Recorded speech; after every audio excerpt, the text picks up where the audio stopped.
Hi යාළුවනේ ඔයාලට කොහොමද? ඔන්න ඉතින් අදත් අලුත් vlog එකක් මම ඔයාලට අරගෙන ආවා. මේ සතියේ ඉතින් අපේ අම්මයි නංගි එනවා ආවි බබා බලන්න. එයාලා මොනවද ගෙනාවේ කියලා මම ඔයාලට අද මේ vlog එකකින් කියනවා. අද ඉතින් හස්බන්ඩ් නිවාඩු දවසක්. අද මම උදේට ගොටු කොළ කැඳ එකක් හැදුවා. මේ සතියේ අපි එළවලු ගන්න කිය වෙලාවේ බතල තියෙනවා දැකලා ඉතින් අපි බතල ගත්තා. අද ඉතින් හස්බන්ඩ් නිවාඩු දවසක් නිසා අපි අද උදේට බතල තමයි හැදුවේ.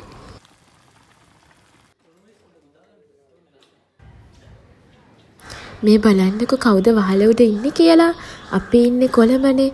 ඉතින් කොළඹ වගේ ජනාකීර්ණ ප්‍රදේශයක මේ වගේ සත්තු ටිකක් දකින්න අමාරුයි.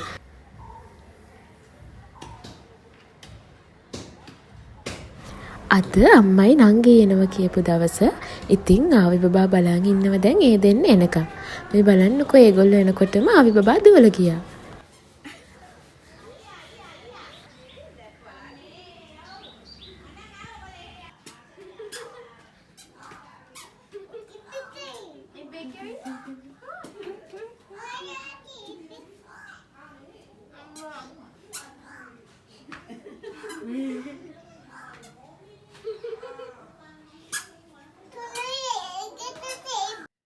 අපි දැන් බලමු අම්මයි නංගි ආවි බබාට මොනවාද අරගෙන ආවේ කියලා. ඉතින් නංගි ආවි බබාට කා එකක් අරගෙන ඇවිල්ලා තිබුණා.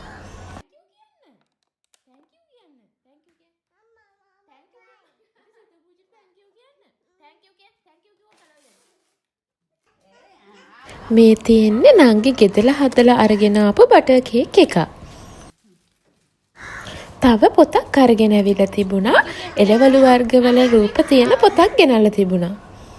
ආර්ය බබා මේ වගේ චූටි කාර් වලට ගොඩක් ආසයි. මේ කාසට් එක නම් එයාට අම්මා ආච්චි තමයි අරගෙන ඇවිල්ලා තිබුණේ. ඉතින් අම්මෙද්දි තව ගොඩක් ඒවා අරගෙන ඇවිල්ලා තිබුණා.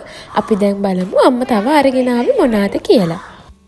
මේ තියෙන්නේ අපේ අම්මා අරගෙන ආපු ගමේ ගෙදර හැදුන ගස්ලබු ගෙඩියක්. එතකොට මේ කෙසලුත් ගමේ ගෙදර තමයි හැදිලා තිබුණේ. ඉතින් අම්මා හැමදාම එද්දි උඹල කඩ අරගෙන එනවා. මේ තියෙන්නේ ඉතින් මේ පාර අම්මා ගෙන ආපු උඹල කඩ. එතකොට මේ තියෙන්නේ අම්මා කැඳ හදන්න ගෙන ආපු කොළ. මේ තියෙන්නේ අම්මා ගෙන ආපු කෙසෙල් මුවක්. මේකත් ගමේ ගෙදර හැදුණු කෙසෙල් මුවක්. මේ තියෙන්නේ තවත් සීනි කෙසෙල් වගේක්. මේවත් ගමේ ගෙදර තමයි හැදිලා තිබුණේ. මේ බත් වේලල බැදලා කුඩු කරපු අග්ගල හදන්න. මේ තියෙන්නේ තවත් කැඳ හදන්න ගෙන ආපු කොළ වර්ග වගේක්.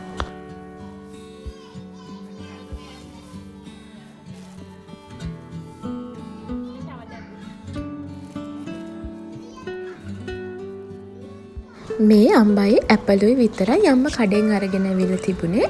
අනිත් ඔක්කොම පළතුරු ගෙදර හැදුණු ඒවා.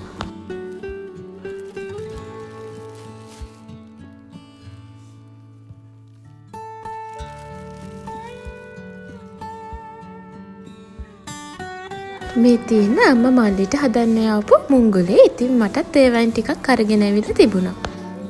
මේ තියෙන්නේ අම්මා ආප්පා හදන්න ගෙන ආපු හාල් පිටි. අම්මටයි නංගිටයි අද දවල් කෑමට මම හැදුවා කහබත්.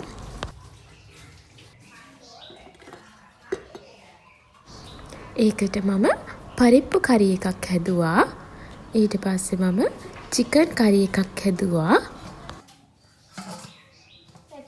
මේ තියෙන්නේ මම කහබත් එකට වම්බටු බැදලා හදපු සම්බෝලේ.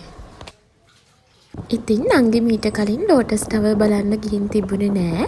අපි කෑම කාලා ටිකක් වෙලා ඉඳලා ගියා ලෝටස් ටවර් බලන්න. ඊට පස්සේ අපි ගෝල් ෆේස් එකේ ටිකක් වෙලා වාඩි වෙලා ඉඳලා ගෙදර ආවා. ඊට පස්සේ දවසේ උදේ අපේ අම්මා තමා කෑම හැදුවේ.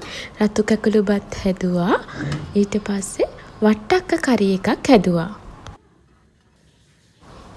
ඒකට අපේ අම්මා මාළු කරි එකක් හැදුවා. ඒ වගේම අපේ අම්මා ගෙන ආපු කෙසෙල් මුවෙන් මැල්ලුමක් හැදුවා.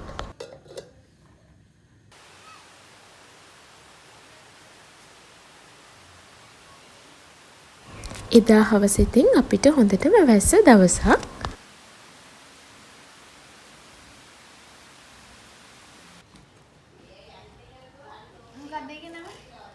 පුංචි බල්ලා.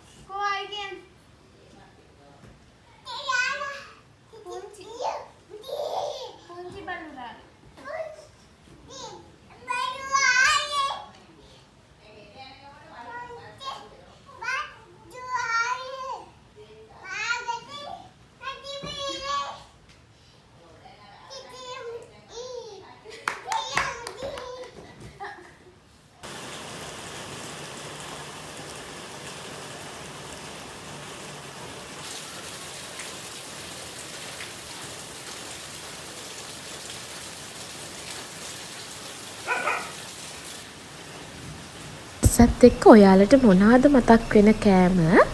රෑට උණුවෙන් ආප්පයක් තිබ්බනම් කොහොමද? ඉතින් අපේ අම්මා අද රෑට ආප්ප හදනවා.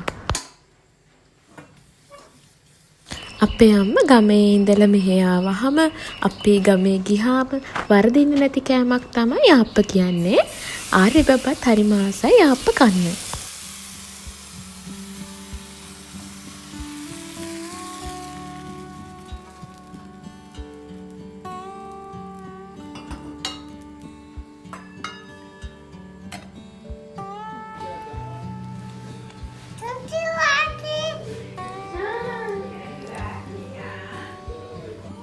මේ ඊට පස්සේ දවසේ උදේ අපේ අම්මා කොළ කැඳ හැදුවා.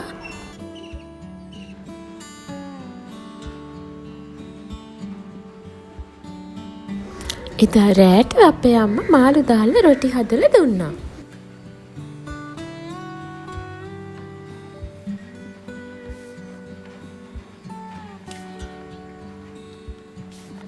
හස්බන්ඩ් එදා රෑ වැඩ ඇරිලා එද්දි නංගිටයි මටයි ඩෝනට් දෙකක් ගෙනල්ලා තිබුණා. මේ තවත් දවසක් අද අපේ අම්මලා නෑ ඊයේ ගෙදර ගියා. අද උදේට මම මඤ්ඤොක්ක තමා හදන්නේ.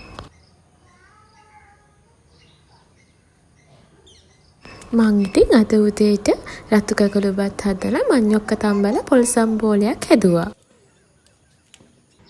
ඉතින් එදා හවසට මම අම්මා බැදලා කුඩු කරලා අරන් ආපු හාල් වලින් අග්ගල හැදුවා. හෙට හස්බන්ඩ් ඔෆිස් දවසක්. ඉතින් මං දැන් හදන්නේ හෙට හස්බන්ඩ් ඔෆිස් අරගෙන යන්න චිකන් කරි එකක් හදන්න.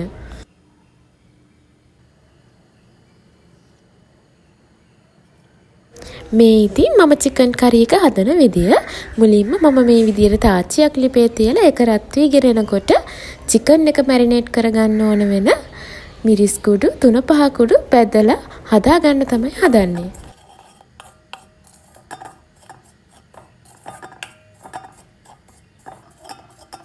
ඉතින් මේ ගානට මිරිස් කුඩු 3-5 බෙදීගෙන එනකොට මම මේ ලිප ඔෆ් කරලා මේක නිවෙන්න තියෙනවා.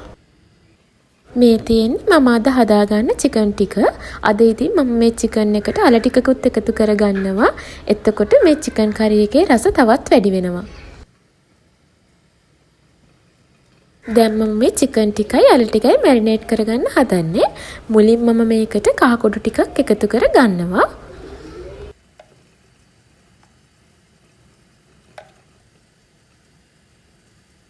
දැන් මම මේකට ලුණු කුඩු ටිකක් ගම් මිරිස් කුඩු ටිකක් තමයි මේ එකතු කරගන්නේ.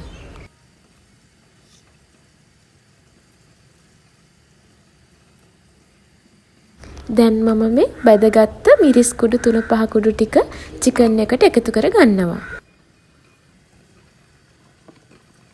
අන්තිමට මම මේකට පොඩියට කපාගත්ත තක්කාලි ගෙඩියක් එකතු කරලා හොඳට අනලා තියාගන්නවා.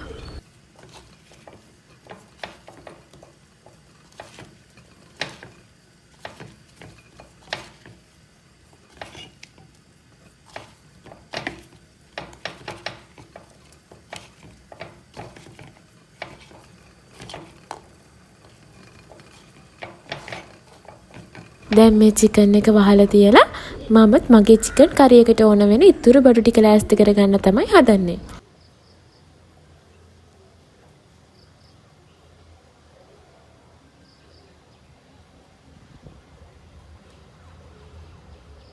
මම මෙතන ජින්ජර් ගාලික් පේස්ට් එකක් හදාගෙන තියෙනවා. ඒකට මම කුරුඳු පොතු, එනසල්, කරාබුනෙටිත් එකතු කරගෙන තමයි තියෙන්නේ.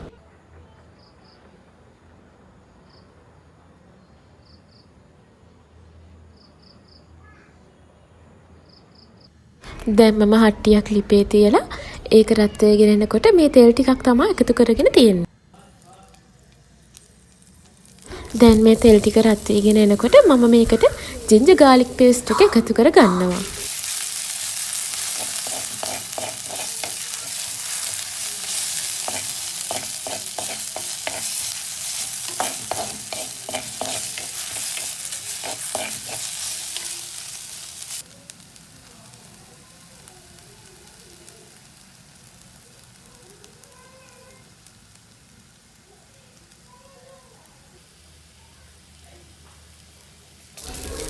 දැන් මේ ඉඟුරු සුදු ලුණු රන්වන් පාටට බැදීගෙන එනකොට මම ලුණු, කරපිංච, රම්පෙ, අවු මිරිස් එකතු කර ගන්නවා.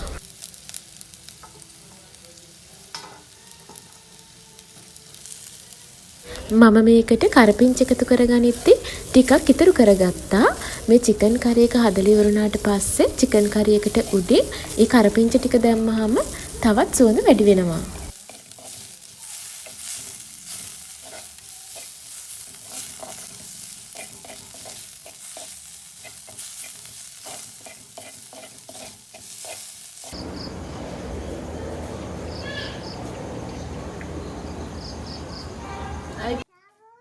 ඔන්න ඉතින් ආපි බබත්තාව මාත් එක්ක මේ චිකන් කරි එක හදන්න.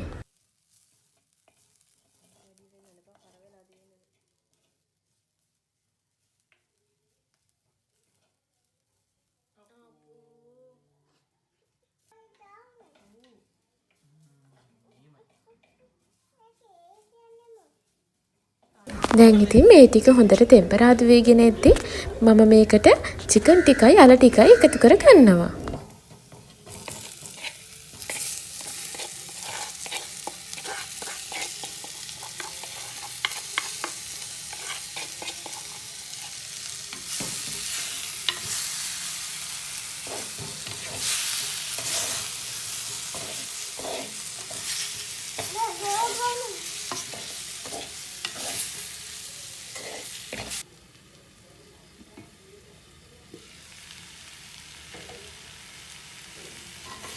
ඔන්න දැන් නම් ඉතින් රෑත් වෙලා දැන් නම් මගේ කිචන් එක හරිම සුවඳයි. අද මම මේ චිකන් එක ටිකක් හොදි තියලා තමයි හදාගන්නේ. ඒ නිසා මේ චිකන් එක මැරිනේට් කරගත්ත හට්ටියට වතුර දාලා ඒ ටික මම මේ චිකන් කරි එකට එකතු කර ගන්නවා.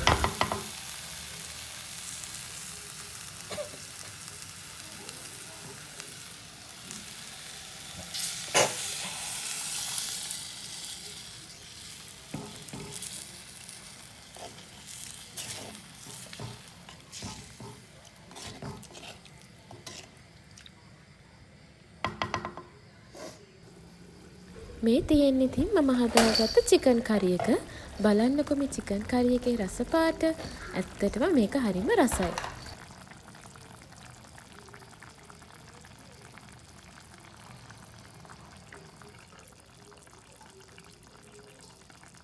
අන්තිමට මම ලිප් ඕෆ් කරලා මේ චිකන් කරි එකට උඩින් අපි අර ඉතුරු කරගත්ත කරපිංච ටිකත් එකතු කරලා වහලා තියෙනවා.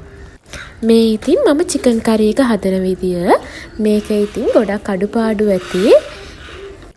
ඔයාලා චිකන් කරි එක හදන විදිය මට කමෙන්ට් එකක් දාගෙන යන්නකෝ.